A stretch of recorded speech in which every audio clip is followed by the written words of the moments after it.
வணக்கத்திற்குரிய நடுவர் அவர்களே, எனக்கு எதிரணியில் பேசுகின்ற பொழுது நிறைய சந்தேகங்கள் வந்தன.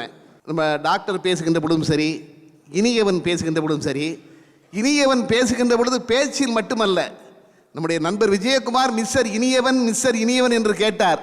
ஆனால் எனக்கு உண்மையிலேயே சந்தேகம் இருக்கிறது, உங்கள் பெயர் இனியவனா இல்லை கொடியவனா? ஸ்ரீரங்கத்தில் அரங்கநாதனுக்கு தேர் திருவிழா நடக்கிறது. மாரநேரி நம்பி என்று ஒரு தாழ்த்தப்பட்ட சமூகத்தை சார்ந்த ஒரு பக்தர், வயதான முதியவர், உடல்நலம் இல்லாமல் படுத்திருக்கிறார். ஒரு நாள் அவருக்கு சேவை செய்வதற்காக யாருக்குமே தெரியாமல் அந்த ஸ்ரீரங்கம் கோவிலுடைய சபையிலே இருந்த பெரிய நம்பிகள் என்ற பக்தர் போகிறார். பெரிய நம்பிகள் சென்று படுத்திருக்கிற படுக்கையிலே படுத்திருக்கிற மாரநேரி நம்பிகளுக்கு பணிவிடையெல்லாம் செய்துவிட்டு திரும்புகிறார். இது ஊருக்கு தெரிந்து விடுகிறது. கோவில் சபை கூடுகிறது. அது எப்படி ஒரு தாழ்த்தப்பட்ட சமூகத்தை சார்ந்த ஒருவருக்கு கோயில் சபையிலே இருக்கிற உயர்ந்த சமூகத்தை சார்ந்த நீங்கள் எப்படி பணிவிடை செய்ய முடியும் என்று அங்கே மிகப்பெரிய பிரச்சனை எழுகிறது. அவருக்கு தண்டனை வழங்க வேண்டும். உடனே மாரநேரி சுவாமிகளுக்கு ஒரு நம்பிகளுக்கு தண்டனை வழங்குகிறார்கள். அரங்கநாதன் தேர் தெருவெல்லாம் போகும் அல்லவா, அந்த தேர் எல்லார் வீட்டு வாசலிலும் நிற்கும், உங்கள் வீட்டு வாசலில் தேர் நிற்காது என்று அந்த சபை தீர்மானிக்கிறது. தேர் வருகிறது.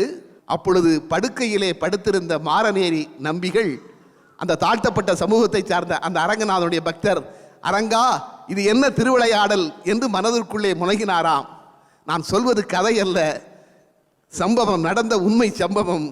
அந்த பெரிய நம்பிகள் வீட்டு பக்கத்திலே தேர் வருகின்ற பொழுது, தேரை வேகமாக செலுத்துங்கள் என்று சிலர் சொன்ன பொழுது, சிலர் செலுத்த முற்பட அந்த இடத்தில் அவர் வீட்டு வாசலுக்கு வருகிற பொழுது தேர் அச்சு முறிந்து தேர் அங்கேயே நின்று விடுகிறது. 10 நிமிடங்கள் உங்கள் வீட்டு வாசலில் தேர் நிற்கக்கூடாது என்று உத்தரவிட்டார்கள். ஆனால் 10 மணி நேரம் பெரிய நம்பிகள் வீட்டு வாசலிலே தேர் நின்றது. நினைத்து பாருங்கள், மனிதனுக்கு சேவை செய்வதை விடவும் இன்னொன்று கிடையாது. அது கடவுளுக்கே செய்யப்படுகிற சேவை என்பதை கடவுள் உணர்த்தினார் என்று ஸ்ரீரங்கத்திலே பதிவு செய்து வைத்திருக்கிறார்கள். நடுவர் அவர்களே, திரை உலகத்தில் எத்தனையோ பேர் வந்திருக்கிறார்கள். ஆனால் எனக்கு தெரிந்து இந்தியாவிலேயே ஒரு நகைச்சுவை நடிகருக்கு சிலை இருக்கிறது என்றால் அது கலைவாணர் NS கிருஷ்ணனுக்கு மட்டும்தான் இருக்கிறது. நடிப்பிற்காக அல்ல. எத்தனையோ சம்பவங்கள். படுக்கையிலே படுத்திருக்கிறார். தனக்கு திருமண உதவி வேண்டி ஒருவர் வந்து பார்க்கிறார். கையிலே பணம் இல்லை. அப்பொழுது மதுரம் அவருக்கு வெள்ளி கூஜாவிலே கொண்டு வைக்கிறார்.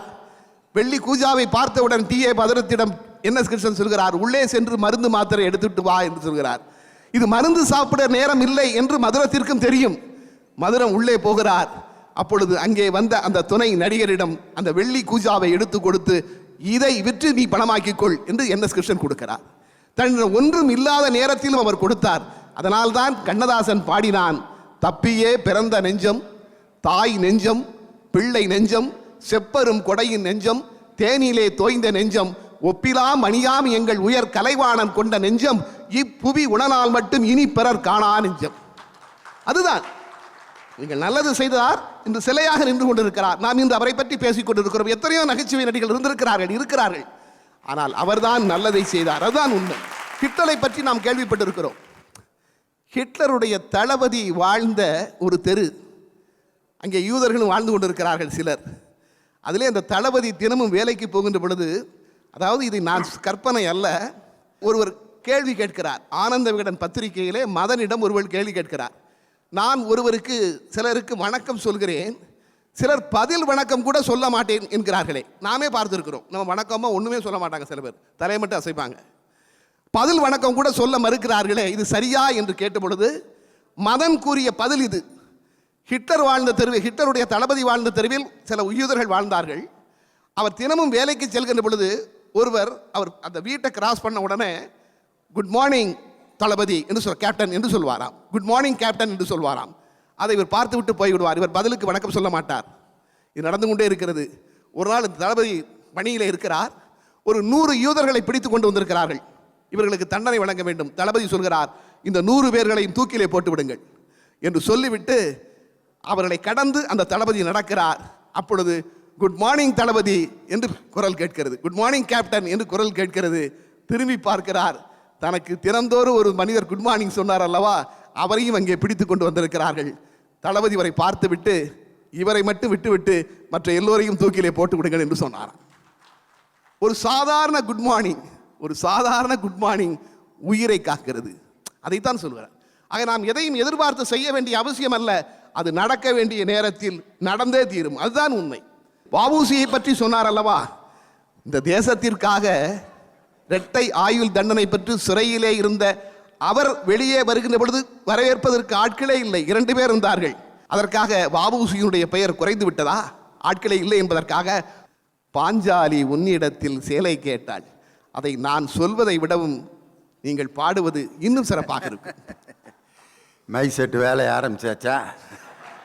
பாஞ்சாலி உன்னிடத்தில் சேலை கேட்டாள், அந்த பார்த்தனவன் உன்னிடத்தில் கீதை கேட்டான். நான் இருக்கும் நிலையில் உன்னை என்ன கேட்பேன், இன்னும் நன்மை செய்து துன்பம் வாங்கும் உள்ளம் கேட்பேன். நன்மை செய்து துன்பம் வாங்கும் உள்ளம் கேட்பேன்.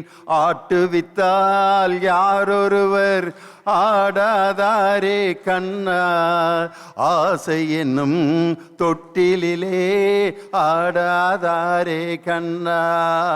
கடலளவு கிடைத்தாலும் மயங்க மாட்டேன், அது கையளவே ஆனாலும் கலங்க மாட்டேன். எதுக்கு இந்த பாட்டை நேரத்தில் ஞாபகப்படுத்தினீங்க? அதான் நடுவர் அவர்களே, திரும்ப திரும்ப மற்றவர்களுக்கு உதவி செய்து அதன் மூலம் வரக்கூடிய துன்பத்தை கூட நான் அனுபவிக்க தயாராக இருக்கிறான் என்று சொல்கிறார்களே, அவர்கள்தான் உண்மையான மனிதர்கள். அதுதான் நாம் இதயம் பெற்றதற்கான அடையாளம். நான் 2 வரிகளை சொல்கிறேன். 1000 நன்மைகள் செய்யலாம், அதனால் 1000 நமக்கு தீமைகள் கூட வரலாம். ஆனால் சுரதாஸ் சொன்ன மாதிரி, மாடு முட்டி கோபுரங்கள் சாய்வதில்லை, மாணிக்கம் கூழாங்கல் ஆவதில்லை. வாய்ப்பிற்கு நன்றி, வணக்கம்.